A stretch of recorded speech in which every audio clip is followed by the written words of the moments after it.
In this video, let's do a mini lab on how to use BLAST.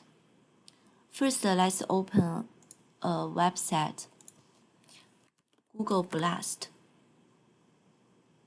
The first one, the NCBI BLAST web page. Here is the home page. You can see there are 4 different programs.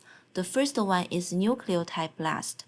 It uses blastn or mega BLAST program to compare DNA query to a DNA database. And the protein BLAST is use a protein query to search the protein database. And the blastx is to translate a DNA sequence into 6 protein sequences using all 6 possible reading frames, and then compare each of these protein to a protein database.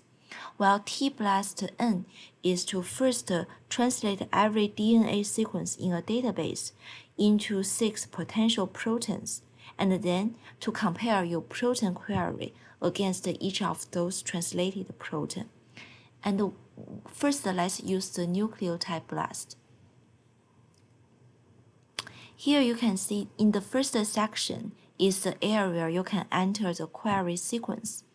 Let's use our example 1. In example 1, given a particular primer pair, we want to find the human sequences in gene bank that can be amplified by this particular primer pair. And let's copy the primer 1 and the primer 2 into our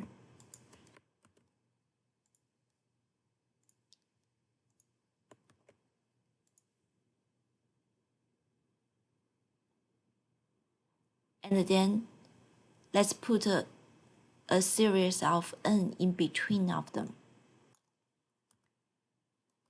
Let's put about 30n.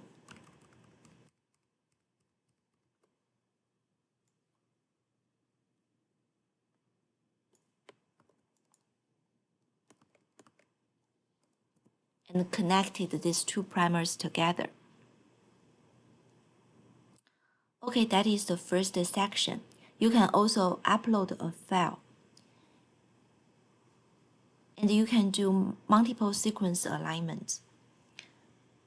And the second section is choose the search set.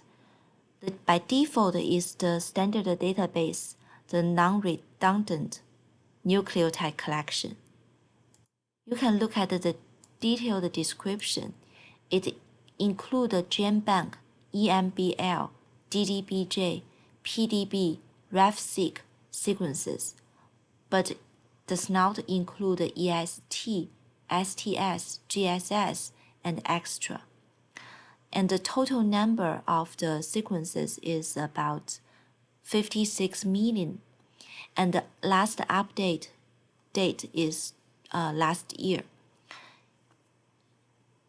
And if we use a RefSeq database, usually it will have less number of sequences because RefSeq is more carefully curated sequence, and also most of them has experimental validation. And besides standard database, they also have ribosomal RNA database, genomic plus transcript database, and even beta coronavirus database. This was just updated yesterday. Redundant, the by default database here. And those optional parameters, we don't need to change them. And the third section is the program. So by default, it's used mega BLAST. Let's look at what's the difference between the 3 programs. Mega BLAST is for the closely related sequences, especially when the target percent identity is 95% or more, and it performs very fast. And the discontinuous mega BLAST is intended for cross-species comparisons. And blastn is the very original one, and it's slow, but allow a word size to be smaller. For word sets, we can look at the algorithm parameters. So the general parameters include the maximum target sequences displayed. We can change from 10 to 20,000. And the short queries auto-adjusted parameters. And the e-value threshold, usually we set it to 10. And the word sets for Mega BLAST is 28. And if we use blastn, it's 11, or it can even down to 7.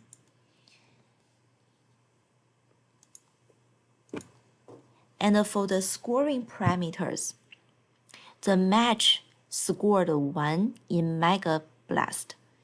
Mismatch scores -2, and the gap cost or gap penalty is linear. So no matter it's open a gap or a gap extension, it gets a linear penalty. And linear is only available for the Mega BLAST. If we use blastn, then the match and the mismatch score changed. Before it was 1 and -2, and now it's 2 and -3. And also the gap costs changed. Open a gap, get a penalty 5, and the extension gap get a penalty 2. For DNA sequences, it's also very important to filter out the low complexity regions like AC, and it's also masked for lookup table only.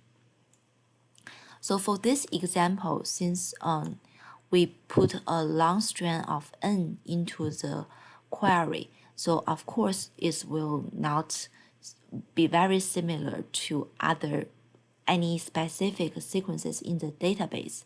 So we cannot use Mega BLAST or discontinuous Mega BLAST. We can only use blastn. And okay, we can start.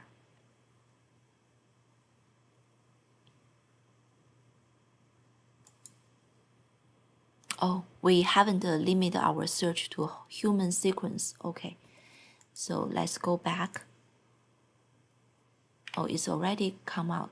Let's go back to change. Oh, what's wrong with it? Here, we need to specify is for homospin.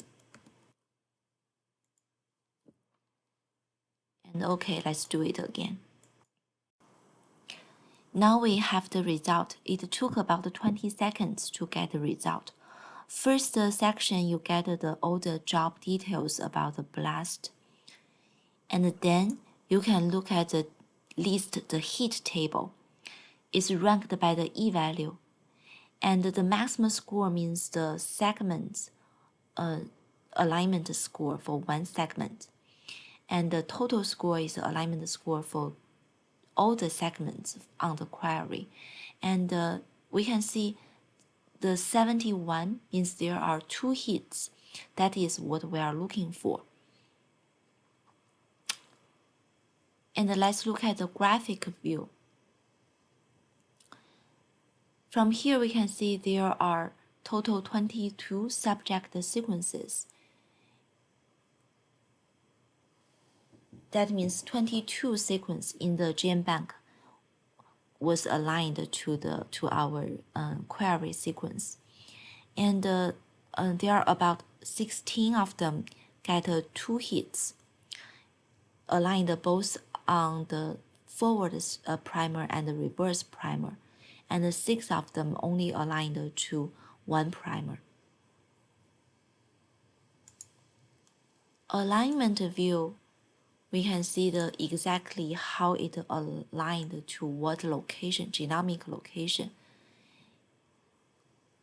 We are looking for the number of matches equal to 2, and the plus means it aligned to the forward strand, and the plus minus means it aligned to the reverse strand. And let's look at our forward primer is start with GT. So let's go back. GT on forward strand and GA on reverse strand. Okay, so that's correct. And this is the hormone span gene BRCA1 DNA repair associated gene with the sequence ID, and it's on chromosome 17. So this pair of primer can amplify this gene from the genomic location 92,501 to 92,706.